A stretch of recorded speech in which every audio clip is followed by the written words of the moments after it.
Okay जी, आज हम बात करेंगे दो चीज़ों के ऊपर। वेब क्या होता है और वेब ब्राउज़र क्या होता है। अच्छा, वेब या नॉर्मली हम लोग कॉमन लैंग्वेज में इसको कह देते हैं कि जी इंटरनेट पे जाके ये चीज़ फाइंड आउट कर लो, उस वेबसाइट से ये कर दो, जाके इस वाली वेबसाइट से शॉपिंग कर लो, ये हमारे बैंक की वेबसाइट है, उससे जाके हम अपनी बैंक की ट्रांजैक्शंस देख सकते हैं या कोई ट्रांजैक्शन करनी हो तो कर सकते हैं। बेसिकली कॉन्सेप्ट क्या है वेब का? जो कॉन्सेप्ट है वो कॉन्सेप्ट बड़ा सिंपल है कि आपने मुख्तलिफ डॉक्यूमेंट्स को, मुख्तलिफ तरह की इंफॉर्मेशन को जो है ना आपस में इंटरलिंक कर दिया है, आपस में मिला दिया है एक दूसरे के साथ। एक छोटी सी मैं एग्जांपल इस तरह से दे सकता हूँ कि एक यूनिवर्सिटी में या मुख्तलिफ लोग जो अगर सपोज कुछ किसी मुख्तलिफ टॉपिक्स पे रिसर्च कर रहे हैं और सब लोगों ने अपनी रिसर्च फाइनल करके एक एक डॉक्यूमेंट बनाना हो, तो वो क्या करेंगे कि अपना जो भी 10, 15, 20, 50 पेजेस का या 100, 200 पेजेस का जो डॉक्यूमेंट लिखेंगे वो हर बंदा अपना सेपरेट डॉक्यूमेंट लिखेगा। तो आउटपुट बेसिकली क्या निकलेगी उसकी कि डॉक्यूमेंट हर बंदा एक एक डॉक्यूमेंट बनाएगा। अगर 100 बंदों ने रिसर्च की है तो 100 डॉक्यूमेंट हमें मिलेंगे उस रिसर्च के बाद, और हर डॉक्यूमेंट में हर बंदे की रिसर्च के मुताबिक या जो उसके पास इंफॉर्मेशन अवेलेबल होंगी वो उसमें डॉक्यूमेंट में वो लिख देगा। अब हर बंदा अपना सेपरेट डॉक्यूमेंट बनाएगा, तो अगर हमने उनको इकट्ठा करना है तो 100 डॉक्यूमेंट हम किसी एक कंप्यूटर पे या एक सर्वर पे या एक फोल्डर में रख के सब बंदों को फोल्डर शेयर करवा सकते हैं। अच्छा, लेकिन अगर उसमें 5 डॉक्यूमेंट ऐसे हैं जो एक दूसरे से इंटरलिंक है, यानी एक डॉक्यूमेंट मेंशन करता है कि जी आपने ये काम करना है, फॉर एग्जांपल आप इस वेबसाइट पे जाके ये चीज़ करें, या किसी प्रोसेस को एक्सप्लेन करना चाह रहा है एक डॉक्यूमेंट में, लेकिन वो कह रहा है कि जी मैं इस प्रोसेस को एक्सप्लेन नहीं करता, आप फलां बंदे के उस डॉक्यूमेंट को रेफ़र कर लें, उसमें ये पूरा प्रोसेस ऑलरेडी एक्सप्लेन है। तो वो उस प्रोसेस को एक्सप्लेन करने के बजाय सिर्फ मेंशन कर देता है कि जी ये चीज़ उस डॉक्यूमेंट में मेंशन है तो आप उसमें जाके देख लें। वो अपने मेन जो टॉपिक है उसको ही कवर करता है। और इसी तरह हम मुख्तलिफ डॉक्यूमेंट्स में मुख्तलिफ चीज़ों के रेफरेंस भी देते हैं। अगर कोई बंदा कोई लिख रहा है बहुत सारी चीज़ें हैं तो उसमें कुछ टर्म्स यूज़ करता है, साइंटिफिक में अगर केमिस्ट्री, बायोलॉजी या किस तरह का, तो उसमें मुख्तलिफ टर्म्स यूज़ होती हैं, तो उन टर्म्स को एक्सप्लेन एक ही डॉक्यूमेंट में करना इम्पॉसिबल होता है, तो वो उन डॉक्यूमेंट में रेफ़र कर देते हैं कि भाई जी अगर आपने इस प्रोसेस को देखना है क्या होता है तो आप फलां जगह से इंफॉर्मेशन ले सकते हैं। तो हम एक तो है कि डॉक्यूमेंट में हम कुछ टेक्स्ट लिखते हैं, कुछ इन्फॉर्मेशन देते हैं, और दूसरा ये है कि हम लिंक या रेफरेंसेस देते हैं अपने डॉक्यूमेंट में दूसरे डॉक्यूमेंट्स में। तो एक डॉक्यूमेंट के अंदर एक तो जो उसकी एक्चुअल डॉक्यूमेंट से रिलेटेड इन्फॉर्मेशन होगी वो उस टेक्स्ट फॉर्म में होगी, हम टेक्स्ट टाइप करेगा, कोई भी वर्ड्स, लाइंस, पैराग्राफ्स, और जो बाकी डॉक्यूमेंट्स के रेफरेंसेस या लिंक्स होंगे वो एज ए लिंक या रेफरेंस अपने डॉक्यूमेंट में ऐड कर देगा। अच्छा, अब ये तो थी बड़ी बेसिक सी चीज़ कि जी हम डॉक्यूमेंट में जैसे मैं ये टाइप कर रहा हूँ तो वो कोई भी बंदा इस तरह किसी डॉक्यूमेंट में टाइप कर सकता है। लेकिन फिर हुआ ये है कि आगे एडवांस फॉर्म में ये हो गया कि जी आपने सिंपल टेक्स्ट भी लिखना है, उसमें इमेजेस भी डाल देने हैं, पैराग्राफ बना दिए, कलर कर दिया, लाइनें डाल दी, मुख्तलिफ तरह के डिज़ाइन आ गए। और उसके बाद अगली चीज़ यही कि जो रेफरेंस या लिंक्स थे वो बजाय हम इसी तरह लिखने के जी के वो फलाने डॉक्यूमेंट के फलां पैराग्राफ में जाके पढ़ लें, हमने क्या करना है कि सी असद डॉक्यूमेंट ऑन फ्यूजन। अब हम बजाय इसके कि पूरी डिटेल यहाँ पे लिखे, हम इसको सिलेक्ट करके इस पूरे असद डॉक्यूमेंट ऑन फ्यूजन इसको हम लिंक कर देंगे किसी चीज़ से, किसी जो ऐसे डॉक्यूमेंट्स हो जो असद ने लिखा होगा और वो कहीं ना कहीं पड़ा होगा। तो बजाय इसके कि हम यूज़र को ये बताएं कि असद ने डॉक्यूमेंट लिखा था, इस डेट को लिखा था, वो इस जगह अवेलेबल है, हम इसको सीधा उससे लिंक कर देंगे। इस चीज़ को कहते हैं कि जी हाइपर लिंक कर दिया हमने डॉक्यूमेंट को। और जो टेक्स्ट ऐसी हो जिसमें हमने लिंक्स यूज़ किए हुए हों, इमेजेस यूज़ किए हुए हों, उसको हाइपर टेक्स्ट कह देते हैं। तो ये एक बाद में एडवांस फॉर्म में होते होते इस तरह से हो गया कि जितनी लोग इन्फॉर्मेशन लिखते थे जो दूसरों में शेयर करनी होती थी ओवर द इंटरनेट या ओवर द नेटवर्क, एक कंप्यूटर से दूसरे कंप्यूटर से, तो उसको एक फॉर्मेट में लिखते थे जिसको हम कह देते थे कि जी ये हाइपर टेक्स्ट में लिख दिया। अच्छा, हाइपर टेक्स्ट में यही होता है कि हम टैग लगा के अपनी इन्फॉर्मेशन लिख देते हैं, वो एक स्टैंडर्ड है। उसमें हम अपनी इन्फॉर्मेशन के साथ साथ हाइपर लिंक्स भी डाल देते हैं कि इस वेबसाइट से आप दूसरी वेबसाइट पे जा सकते हैं, उससे किसी और पे जा सकते हैं। तो सारी चीज़ें आपस में फिर हाइपर लिंक्स के थ्रू कनेक्ट हो जाती हैं। अब कोई बंदा एक वेबसाइट बनाता है, अब वेबसाइट कुछ भी नहीं है, वेबसाइट को आप यूँ लें कि एक कलेक्शन ऑफ इंफॉर्मेशन है जो एक बंदा किसी ख़ास टॉपिक से रेलिवेंट बनाता है और फिर उसको किसी ऐसे कंप्यूटर पे रख देता है जो कंप्यूटर के 24 आवर्स चलता रहता है, ताकि जो भी बंदा उसको जिस वक्त भी उस इंफॉर्मेशन की ज़रूरत हो वो उस वेबसाइट पे जाके एक्सेस कर सके। अब वेबसाइट पे मेन चीज़ ये होती है कि हर वेबसाइट का एक नाम होता है, एक यूनिक नेम होगा, आप ये कह सकते हैं। जैसे हर बंदे का मोबाइल फ़ोन या घर का फ़ोन जो है वो यूनिक होता है। अब अगर एक जो मेरे घर में फ़ोन लगा हुआ है वो किसी और के घर में उस नंबर से फ़ोन नहीं लगाएंगे। इसी तरह हर वेबसाइट का नाम भी यूनिक होता है। अगर जैसे hotmail.com है तो वो एक ही वेबसाइट है, वो ईमेल की वेबसाइट है जो माइक्रोसॉफ्ट ने प्रोवाइड की है। google.com है, वो सर्च इंजन है। अब ये नहीं कि गूगल वालों ने भी अपना नाम google.com लिया और किसी और बंदे ने भी google.com ले लिया, ये इम्पॉसिबल है। तो जो भी इंफॉर्मेशन आपने एज ए वेबसाइट रखनी है वो इन्फॉर्मेशन पहले आपके पास होनी चाहिए। कंटेंट्स क्या है उसमें, आपकी इन्फॉर्मेशन, टेक्स्ट, इमेजेस जो भी है, और प्लस आप एक नाम अपनी वेबसाइट का बाई कर लेते हैं। मुख्तलिफ ऑर्गेनाइजेशन है उनसे आप अपना नाम जो अवेलेबल है मार्केट में, बहुत सारे तो ले लिए गए हैं, जो अवेलेबल है उनमें से कोई भी नाम आप चूज़ करके वो लेके अपनी वेबसाइट का नाम बाई कर सकते हैं। और फिर आपने अपनी वेबसाइट को उस नाम पे किसी ऐसे सर्वर पे रखना है जो कि किसी ऐसे कंप्यूटर पे रखना है जो कि 24 आवर्स ऑन रहता है। जब आप ये तीनों काम कर देते हैं, यानी आपने अपने कंटेंट्स प्रिपेयर कर लिए, आपने उस वेबसाइट के लिए एक नाम बाय कर लिया यूनिक है, और फिर उसके बाद आपने अपने कंटेंट्स एक ऐसे सर्वर पे रख दिए जो कि 24 आवर चलता है, और आपने बता दिया कि जी मेरी वेबसाइट का या इन कंटेंट्स को किसी ने एक्सेस करना है तो इस नाम से एक्सेस कर सकता है। फॉर एग्जांपल आप कोई नाम ले लेते हैं कि जी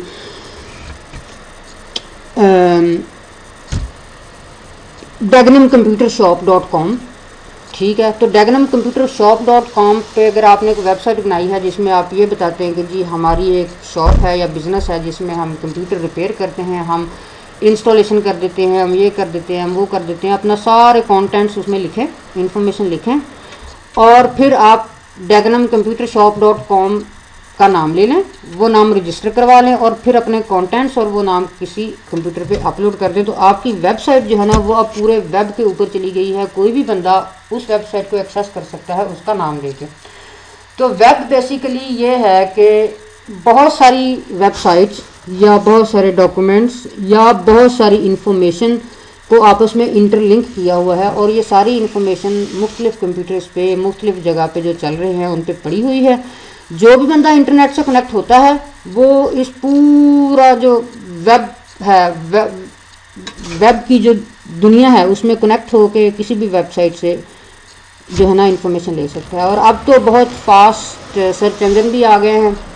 आपको अगर नहीं पता किसी वेबसाइट का नाम तो आप गूगल पे जाके ask.com है, माइक्रोसॉफ्ट वालों ने bing.com दिया हुआ है, उन सर्च इंजन्स की जो वेबसाइट हैं उस पर जाके आप इंफॉर्मेशन लिखें कि मैंने ये ढूंढना है, मैंने टिकट ख़रीदनी है पाकिस्तान जाने के लिए या आयरलैंड जाने के लिए, जिधर भी जाने के लिए, तो आपको सर्च करके वो जो सर्च इंजन है वो मुख्तलिफ तरह के उसके रिजल्ट्स प्रोवाइड कर देगा कि भी आपके टॉपिक से रिलेटेड इस वक्त जो वेबसाइट्स हैं वो ये हैं, आप उसमें से देख लें कौन सी आपके रेलिवेंट है, आप उस पर चले जाएँ।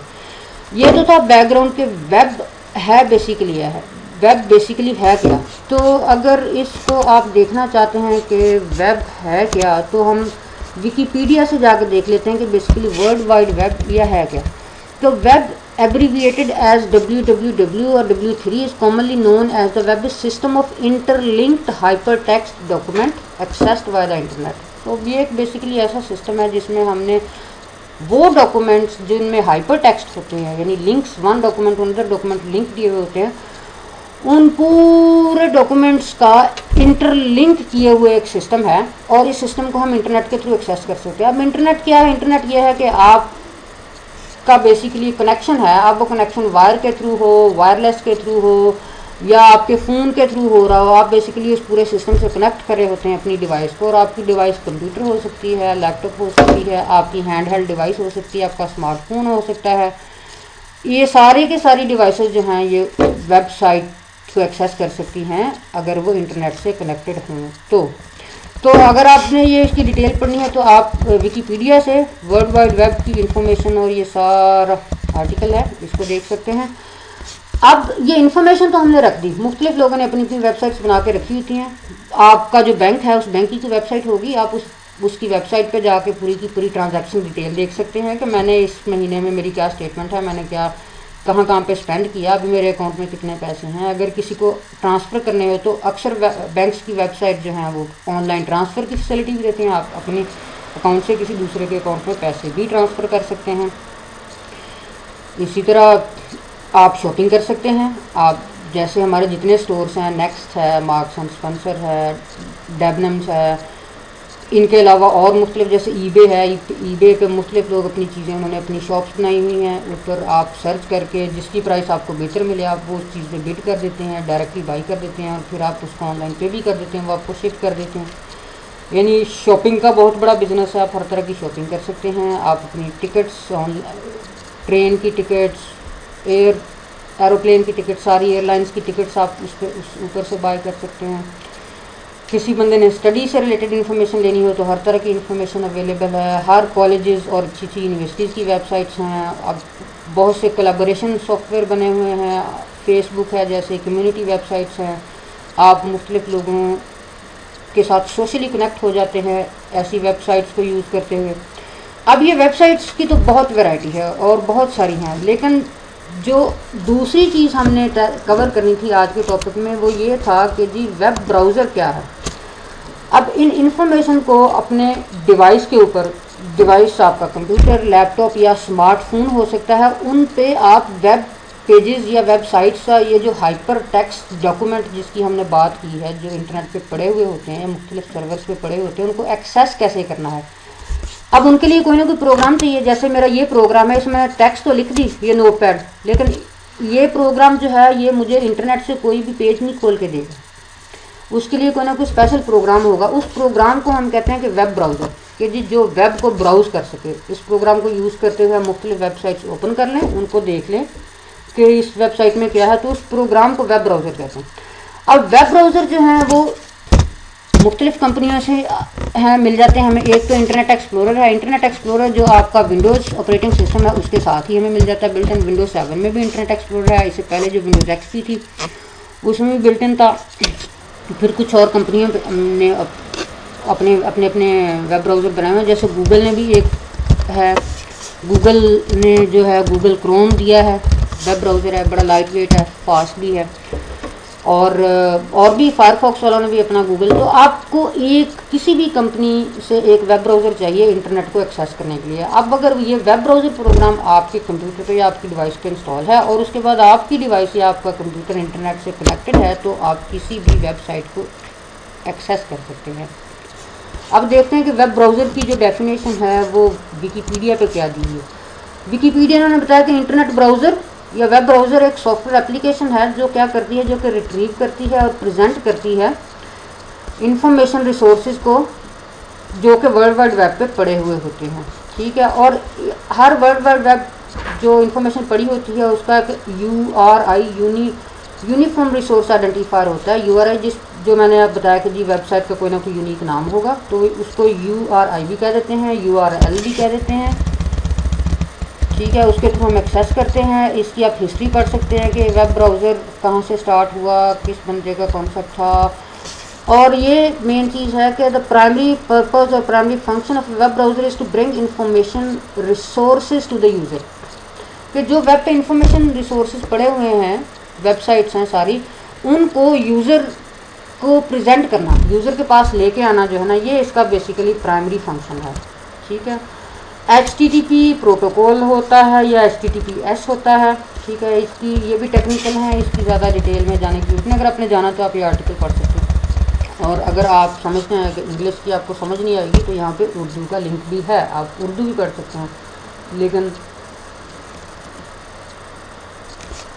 अच्छा, उर्दू मुझे लगता है ओपन करते करते भी देर लगाएगा।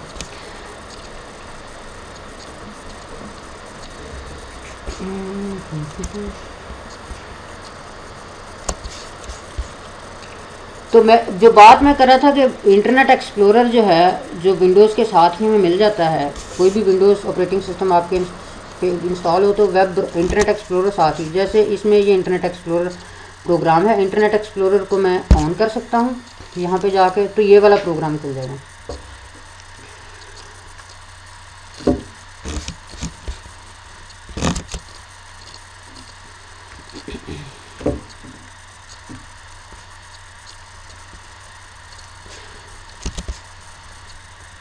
अच्छा, इस प्रोग्राम में आप देखें कि ये एड्रेस बार आ गई है। इस यहाँ पे हम कोई भी वेबसाइट का, अगर हमें वेबसाइट का नाम या उसका जो URI या URL पता है तो हम यहाँ पे टाइप कर सकते हैं।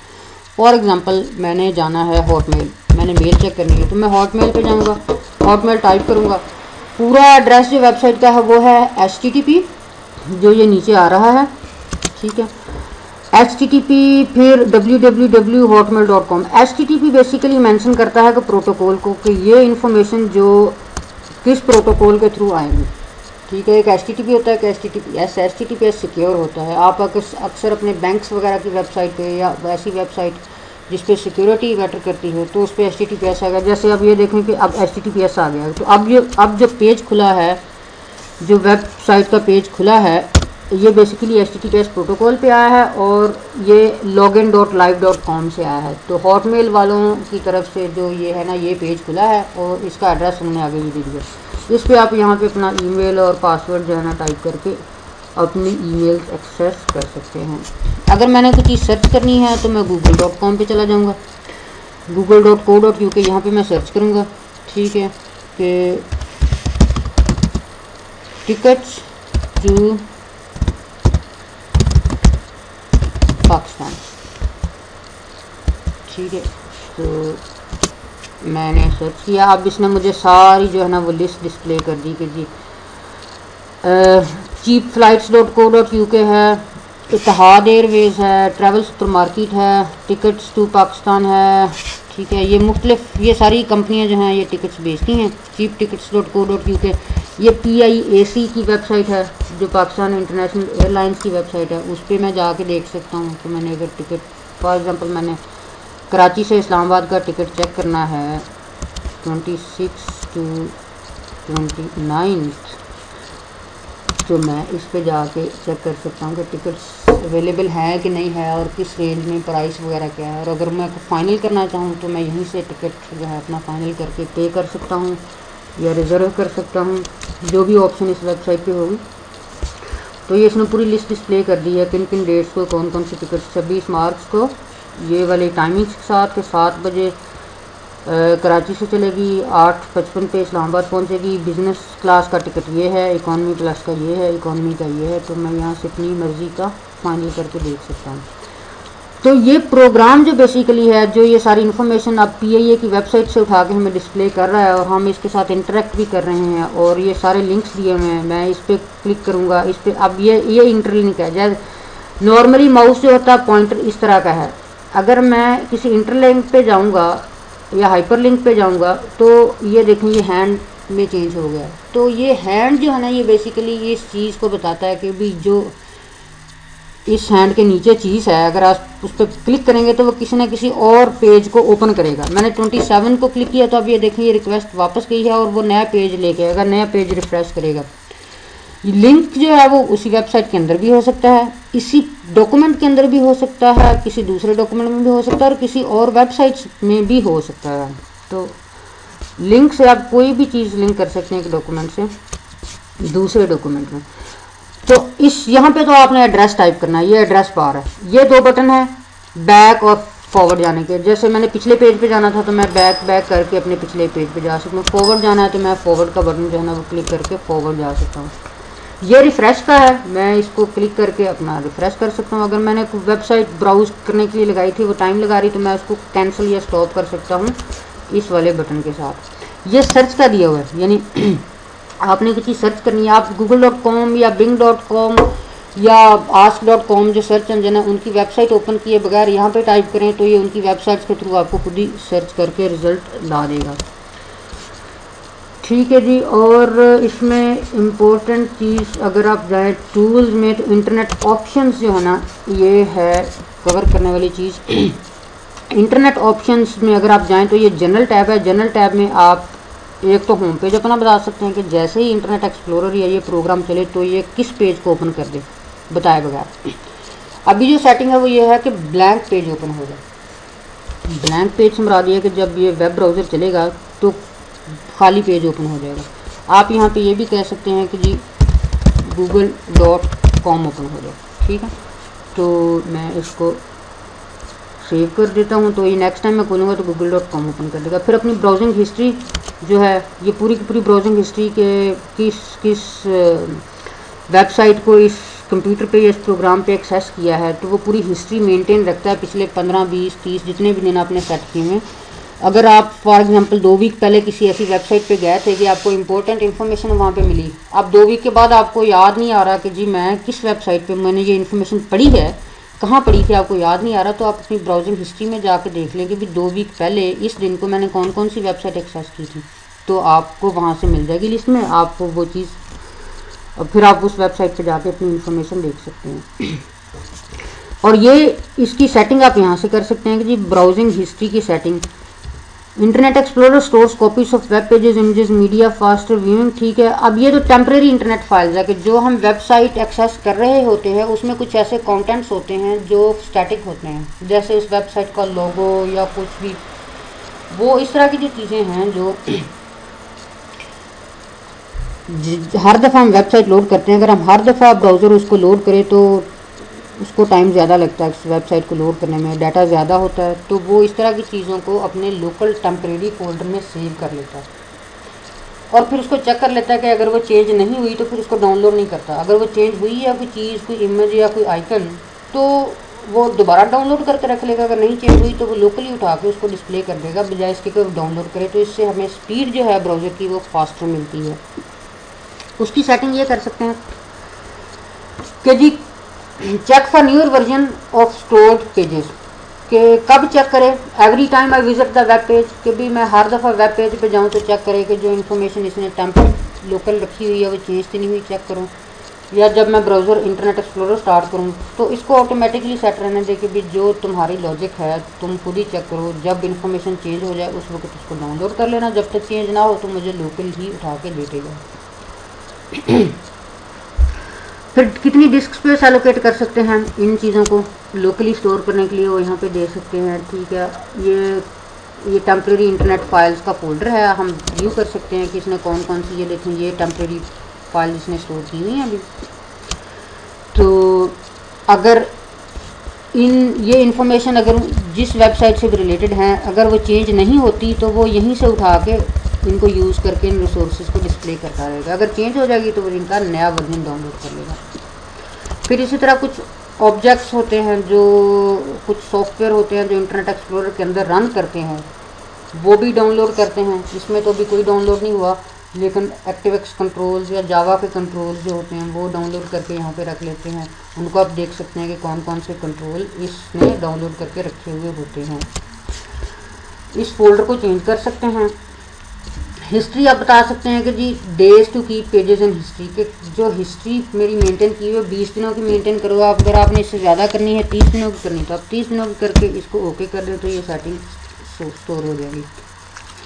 टैब से रिलेटेड, अच्छा टैब्स की मैं बात बताऊँ कि टैब से कॉन्सेप्ट ये है कि आपने एक पेज खोला हुआ है, अब आपने दूसरी वेबसाइट भी खोलनी है, तो बजाय इसके कि आप दोबारा नए सिरे से प्रोग्राम की एक और कॉपी चलाएं और उसमें खोलें, आप इसी प्रोग्राम में इस पर क्लिक करेंगे, जब कंट्रोल टी प्रेस करेंगे या अगर मेन्यू इसका विजिबल होता तो मेन्यू से फाइल से न्यू टैब कर लेते तो आपको ये एक और नई टैब खोलता। अब ये वेबसाइट इधर खुली हुई है, ये नई टैब खोली, इसमें आप कोई और खोल सकते हैं।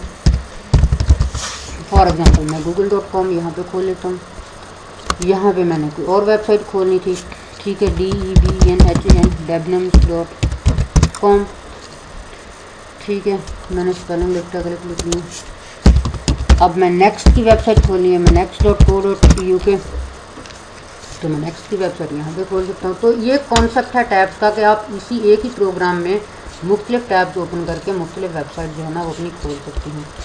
तो इस टैब्स की सेटिंग भी आप इंटरनेट ऑप्शंस के यहाँ से कर सकते हैं कि जी अनेबल टैब ब्राउजिंग, कि अगर आपने टैब की ये फंक्शनैलिटी इनेबल करनी है तो इसको चेक करने, अगर आपने डिसेबल करनी है तो इसको डिसेबल करने, फिर टैब्स एक से ज़्यादा टैब ओपन ही नहीं करेगा। अब अगर एक से ज़्यादा टैब ओपन है तो ये सेटिंग है कि warn me when closing multiple tabs, कि अगर आपने मल्टीपल टैब्स खोली हुई हैं, फॉर एग्जांपल अब एक से ज़्यादा वेबसाइट टैब्स खुली हुई हैं, मैं इसको पूरे प्रोग्राम को बंद करूंगा तो मुझे ये वार्निंग देगा कि do you want to close all tabs और द करंट टैब ओनली, कि हो सकता है मैंने सिर्फ एक ही टैब बंद करनी है, मैंने गलती से प्रोग्राम को बंद करने का बटन प्रेस कर दिया तो वार्निंग देता है। तो फिर मैं अगर तो मुझे श्योर है कि मैंने प्रोग्राम ही पूरा बंद करना है तो मैं क्लोज ऑल टैब कर दूँगा, नहीं तो मैं क्लोज करंट टैब कर दूँगा।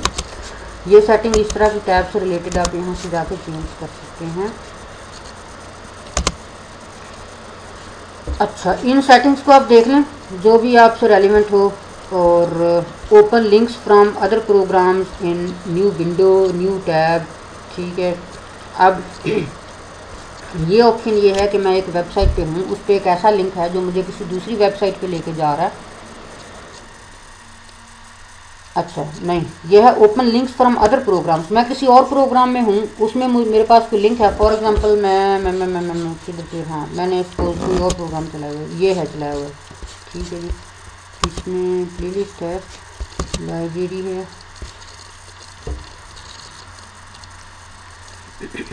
फॉर एग्जांपल इस प्रोग्राम में कोई लिंक है जो मुझे इंटरनेट पे लेके जाएगा, तो मैं उसको क्लिक करूँगा अगर, तो वो उसकी ऑप्शन है कि वो नई विंडो में खुले या न्यू टैब में खुले, करंट विंडो में, ठीक है जी। जो करंट प्रोग्राम है उसी की एक और टैब में खोल दे। अगर कोई बाहर से किसी और प्रोग्राम से किसी लिंक पे क्लिक किया है और उसको ओपन करना है उसने, तो इसी प्रोग्राम की एक नई टैब में खोल दे। अगर मैं कहूँ न्यू विंडो में, तो हर दफ़ा एक्सटर्नल प्रोग्राम का लिंक जो है वो नया प्रोग्राम में नई विंडो में खुलेगा। और अगर मैं कहूँ कि नहीं, जो इसी प्रोग्राम में इसी टैब में इसी विंडो की इसी टैब में खोल दे, तो मैं ये सेटिंग कर लूँगा। तो ये वाली ठीक है कि भी प्रोग्राम नया ना स्टार्ट करो, इसी प्रोग्राम की नई टैब में उसको खोल लो। तो ये सेटिंग है जो डिफ़ॉल्ट है वो भी ठीक है। अगर आपने इनको चेंज करना तो आप इनके साथ इसको चेंज कर सकते हैं। ये एक इम्पॉर्टेंट चीज़ है फ़ॉन्ट्स, इसको आप देख सकते हैं कि अगर आपको करंट फ़ॉन्ट अच्छा नहीं लगता तो आप फ़ॉन्ट चेंज कर सकते हैं, कौन सा फ़ॉन्ट है, ठीक है। सिक्योरिटी से रिलेटेड जो डिफ़ॉल्ट सेटिंग है वही रहने दें। इसमें यह है कि अगर आप इंटरनेट से कंटेंट एक्सेस कर रहे हैं तो वो कहता है जी सिक्योरिटी आपकी मीडियम हाई है, ठीक है। अगर आप लोकल नेटवर्क से कनेक्टेड हैं उसमें मीडियम लो है, आपको पता है कि इस नेटवर्क पे सारा कुछ सेफ ही होगा, तो आप मीडियम लो सेट कर सकते हैं। जो ट्रस्टेड साइट्स हैं उस पर सिक्योरिटी मीडियम है, जो रिस्ट्रिक्टेड साइट्स हैं उस पर सिक्योरिटी जो है ना वेरी हाई है, ठीक है। ये डिफ़ॉल्ट जो सेटिंग है वो रहने दें।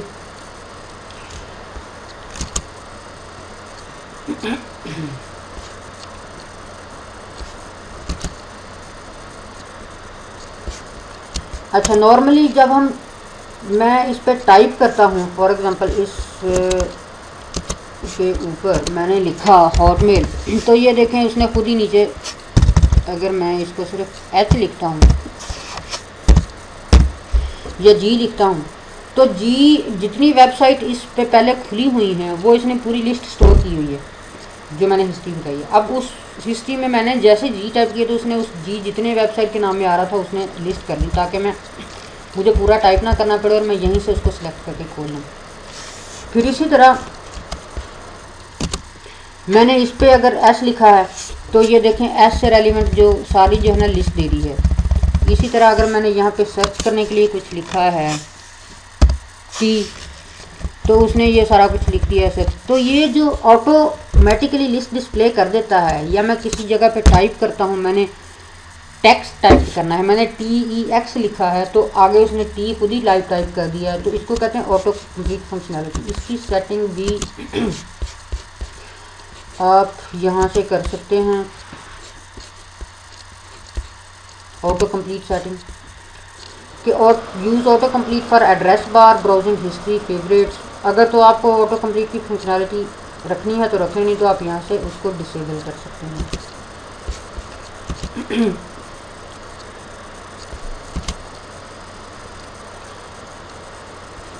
अच्छा, इसमें यह है कि आपका डिफ़ॉल्ट वेब ब्राउज़र के कोई भी आप वेबसाइट खोलेंगे, किसी भी लिंक पे क्लिक करेंगे तो डिफ़ॉल्ट वेब ब्राउज़र जो है वो इंटरनेट एक्सप्लोरर है। अगर आप इंटरनेट एक्सप्लोरर को यूज़ नहीं करना चाह रहे तो आप इसको यहाँ से डिसेबल कर सकते हैं। फिर कोई और प्रोग्राम जो है ना वो वेबसाइट आपकी खोलेगा, ये वाला इंटरनेट एक्सप्लोरर नहीं खोलेगा। अगर आप गूगल क्रोम को यूज़ करना चाह रहे हैं तो आप उसको डिफ़ॉल्ट ब्राउज़र बना सकते हैं।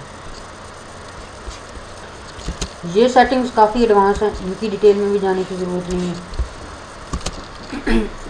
तो इसको आप ओके कर दें तो ये सेटिंग बाद में अप्लाई हो जाएंगी।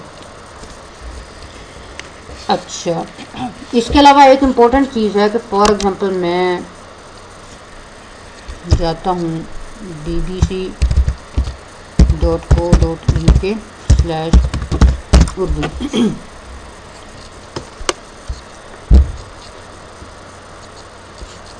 अच्छा, बड़ा स्लो है। हमने शुरू में हमने इधर खोला था, हाँ हमने वेब ब्राउज़र का लिंक उस वक्त किया था, बड़ा स्लो था। तो ये उर्दू में भी आप पढ़ सकते हैं कि वेब ब्राउज़र क्या होता है। मेरे ख्याल से इंग्लिश से भी मुश्किल है। एक ऐसा नफाजी मसन्ना लतीफ़ सॉफ्टवेयर एप्लीकेशन मसन्ना लतीफ़ है कि मसन्ना लतीफ़ है जो कि मतन, तस्वीर और दीगर मालूमात को तज़ाहर करने के लिए इस्तेमाल होती है, डिस्प्ले करने के लिए इस्तेमाल की जाती है। तमाम मालूमात राबत मुहीत आलम या www या इंटरनेट पर मौजूद किसी भी वकूअ राबत के वेब पेज पर भी मौजूद हो सकती हैं, या फिर किसी महल्ली शिरका लोकल एरिया नेटवर्क पर। और सफ़ा राबत, और इसको पढ़ें और देखें कि समझ आता है कि नहीं आपको। ओके, आओ वेब, हाँ वायरलेस नेटवर्क से डिस्कनेक्ट हो गया है। अच्छा खैर, मैंने जो बात बतानी थी वो ये थी कि फॉर एग्जांपल इस वेब पेज पे हैं, ये टेक्स्ट बड़ा छोटा है। अगर आपको ये नज़र नहीं आ रहा तो आप बड़ा कैसे करेंगे? Very easy. एक तो ये नीचे ये जूम लेवल आ रहा है, ठीक है, आप इसको क्लिक करें, 125 कर लें, बड़ा हो जाएगा। ठीक है, 150 कर लें और बड़ा हो जाएगा। जितना बड़ा करना है आप कर लें। और अगर आपको ये नज़र नहीं आ रहा तो आप सिंपली कंट्रोल की प्रेस करें, आपके कीबोर्ड पे कंट्रोल है, और साथ में प्लस करते जाएं तो बड़ा होता जाएगा। जितना मर्जी बड़ा कर लें। छोटा करना है कंट्रोल माइनस करते जाएं, छोटा होता जाएगा। जितना मर्जी छोटा करना है।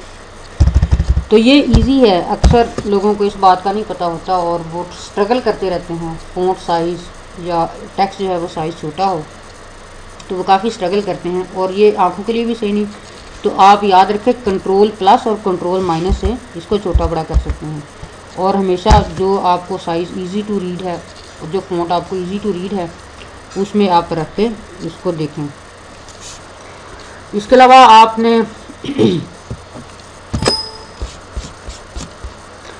कंट्रोल पी से जो है प्रिंट हो जाएगा।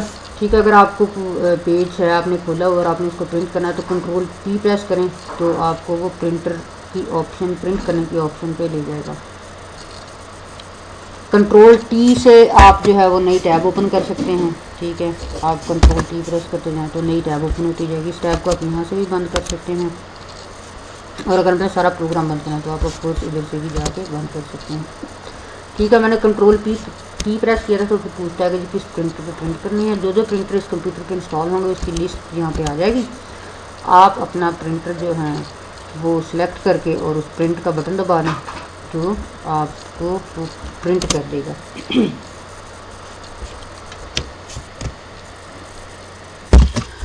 अच्छा, कुछ और चीज़ें, अब ये तो आ गई एड्रेस बार और ये सर्च बार आ गई, ये फॉरवर्ड और बैक के बटन आ गया, और ये अब ये जो मुख्तलिफ टैब्स, अब ये व्हाट्स न्यू, प्रोफाइल, मेल, ये अगर आपके रेलिवेंट नहीं है, ठीक है, इसमें फेवरेटीज़ है, फेवरेटीज़ की लिस्ट है। आप कोई भी वेबसाइट आपको बार बार एक्सेस करनी है, आपको अच्छी लगी तो आप फेवरेटीज़ में डाल सकते हैं। फॉर एग्जांपल आपने देखा कि जी ये नेक्स्ट की वेबसाइट है, इसको मेरी फेवरेटीज़ में डाल दो, तो आप कह सकते हैं कि ऐड टू फेवरेट्स।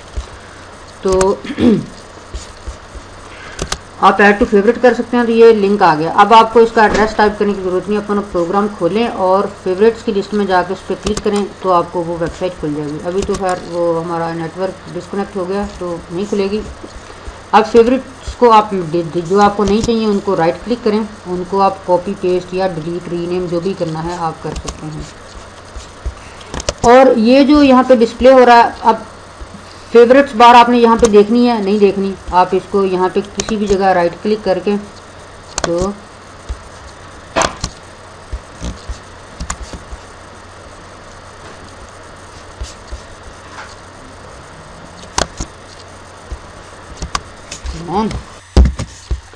अच्छा किसी भी एम्प्टी जगह पे जाके आप राइट क्लिक करके इनको बार को जो है ना वो व्यू करना है कि नहीं करना, उस पर आपके फेवरेट्स बार में रिव्यू हो जाए, मेन्यू बार भी आ जाए। अब मेन्यू बार को एक दफ़ा क्विकली देख सकते हैं। इसमें भी वही है कि आपने न्यू टैब ओपन करनी है, डुप्लीकेट टैब करनी है। डुप्लीकेट टैब से ये होगा कि अगर आपने एक पेज पे आप देख रहे हैं, आप चाह रहे हैं कि इसकी एक कॉपी डुप्लीकेट टैब में ओपन हो जाए, तो आप डुप्लीकेट कर सकते हैं। कंट्रोल के इसका शॉर्टकट है। न्यू विंडो खोलनी है तो न्यू सेशन या ओपन कुछ भी करना है। हाँ, ये सेव एज की ऑप्शन इंपॉर्टेंट है। कई दफ़ा आप कोई चीज़ सेव करना चाह रहे हैं, आप किसी पेज पे गए, उसको आपने सेव करना है पेज को, इंटरनेट का जो पेज है वैसे का वैसे ये पेज है, मैंने ऐसे सेव करना है, तो मैं इसको सेव एज करूँगा। MHT ऑप्शन सेलेक्ट करूँगा, इसका कोई भी नाम के कराची फ्लाइट्स, ये मैं MHT टाइप जो है ना, जो सेव एज टाइप में MHT सेलेक्ट करूँगा। MHT का फ़ायदा ये है कि इस वेब पेज पे जितने इमेजेस, आइकन्स, जितने रिसोर्सेज हैं वो सारे के सारे एक ही पेज में एम्बेड कर देगा। तो MHT करके मैं यहाँ पे पाथ के डाउनलोड में जाकर सेव कर दे इस नाम से, तो वो इस पूरे के पूरे पेज को डाउनलोड करके मेरे इस फोल्डर में सेव कर देगा। लेकिन अभी तो होगा नहीं क्योंकि वो हम उससे नेटवर्क से डिस्कनेक्टेड थे। खैर ये उसको सेव कर देगा लोकली।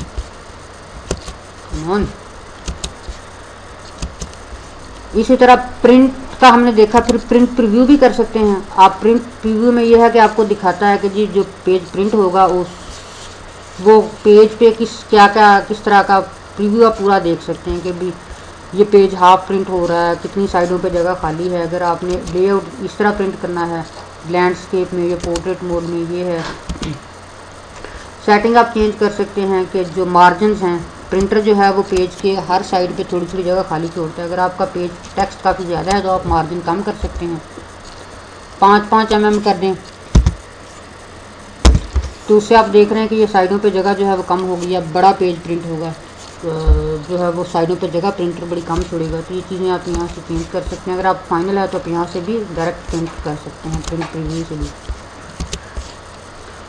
सेंड कर सकते हैं आप ये लिंक किसी को ईमेल के थ्रू। और एडिट में क्या, एडिट में कॉपी पेस्ट है, उसकी भी इसमें ज़रूरत नहीं पड़ती इतनी ज़्यादा। Go back forward home page वो ऊपर से भी कर सकते हैं। रिफ्रेश का हमने देखा है, 5 कर सकते हैं, ठीक है। जूम आप यहाँ से कर सकते हैं, जो हमने पहले जूम की, कंट्रोल+ और कंट्रोल-, ये है जूम इन जूम आउट के लिए। टेक्स्ट साइज़, अगर आपने अब जूम में पूरे का पूरा इमेज है जो कुछ है वो सबको बड़ा छोटा करेगा। अगर आपने सिर्फ टेक्स्ट साइज़ को बड़ा छोटा करना है तो आप यहाँ से टेक्स्ट साइज़ लार्जर, लार्जेस्ट कर सकते हैं, ठीक है, या छोटा करना छोटा कर सकते हैं।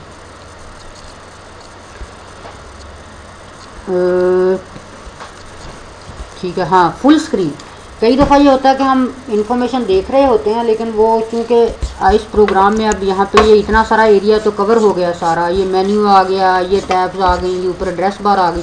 अगर हम पूरी की पूरी स्क्रीन पे चाह रहे हैं कि जी हमारी पूरी स्क्रीन पे इंफॉर्मेशन है, बाकी सब कुछ गायब आ जाए, तो हम उसको फुल स्क्रीन मोड में भी देख सकते हैं। फुल स्क्रीन मोड में बाकी सारी चीज़ें ख़त्म कर देता है, सारे मेन्यू, एड्रेस बार और नीचे से स्टेटस बार भी गायब कर देता है। तो अब पूरी स्क्रीन पे जो है ना वो सिर्फ पेज डिस्प्ले हो रहा है। इंटरनेट एक्सप्लोरर या ब्राउज़र की सारी चीज़ें ख़त्म कर दी।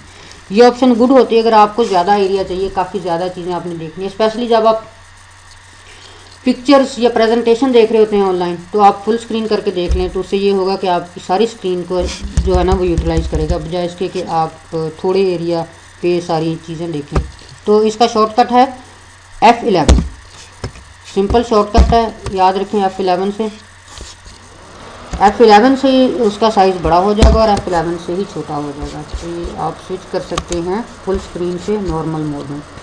फेवरेट्स हमने देख लिया, ऐड टू फेवरेट कर सकते हैं, ठीक है, लिस्ट पूरी आ रही होती है।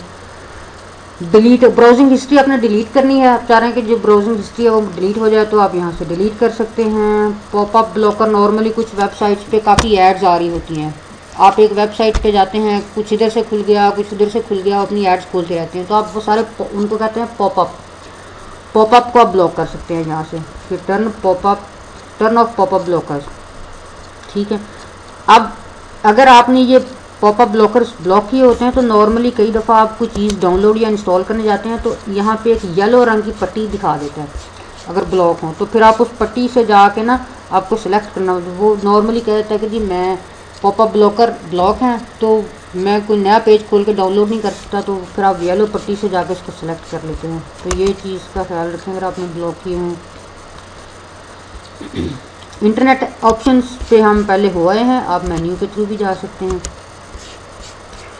तो यही है इंटरनेट एक्सप्लोरर की चीज़ें, लेकिन जो मेन चीज़ें याद रखने वाली हैं वो ये हैं कि आपको थोड़े शॉर्टकट पता हों। कंट्रोल P प्रिंट करने के लिए है, कंट्रोल T नई टैब ओपन करने के लिए है, और F11 जो है वो फुल स्क्रीन और नॉर्मल स्क्रीन में टॉगल स्विच करने के लिए है। फिर इसी तरह कंट्रोल माइनस और कंट्रोल P जो है ये साइज़ बड़ा छोटा करेंगे। ये अगर आपको 5-6 शॉर्टकट याद हैं तो आपको जो है ना ये वेब ब्राउजिंग जो है ना वो काफ़ी इजी हो जाएगी। तो आगे हम देखेंगे कि आगे हम क्या और चीज़ें कवर करते हैं। आज के लिए इतना ही काफ़ी है।